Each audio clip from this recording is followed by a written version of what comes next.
Hello everyone, আমি প্রিয়াঙ্কা। আজকে আসলাম বালুরঘাটে একটা চটপটা খাওয়ার দোকানে। চটপটা কেন? কারণ এই লিস্টে যেসব খাবারগুলো আছে তোমরা দেখলেই বুঝতে পারবে সব কিন্তু মুখরোচক খাবার। পাপড়ি চাট থেকে শুরু করে বাটি চাট। আর এই বাটি চাট কিন্তু বালুরঘাটে ফার্স্ট এই দোকানেই পাওয়া যায়। একটা ছোট কাটুরির মধ্যে পেঁয়াজ, আলু, শসা, গাজর, পাপড়ি, ধনেপাতা, ইমলির চাটনি, টক দই, ধনা পুদিনা চাটনি সব কিছু দিয়ে সুন্দর করে মেখে কিন্তু দাদা এটা বানাচ্ছিল। আর বানানোর প্রসেসটা দেখেই না খেতে ইচ্ছে করছিল। আর শুধু কিন্তু এই বাটি চাট না, এখানে কিন্তু আরও একটা ইউনিক জিনিস পাওয়া যায়, মানে এটা বালুরঘাটে ফার্স্ট টাইম, সেটা হলো সিঙ্গারার চাট। এখানে যে সব আইটেমগুলো আছে সেগুলো কিন্তু বালুরঘাটে ফার্স্ট এখানেই পাওয়া যাচ্ছে। আর এই দোকানটাও কিন্তু একদমই নতুন। এই দোকানটা কিন্তু ট্যাক্সি স্ট্যান্ডের একদম হাতের ডান দিকে।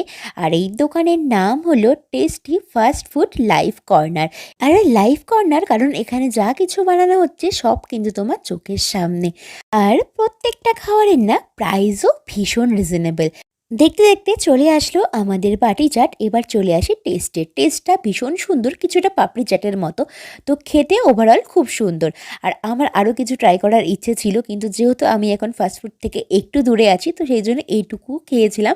কিন্তু যেইটুকুই খেয়েছি ভীষণ তৃপ্তি করে খেয়েছিলাম। দুঃখের বিষয় পুরোটা আমি খাইনি, 2 চামচই খেয়েছিলাম। আর হ্যাঁ, এই কাটুরিটাও কিন্তু খাওয়া যায়।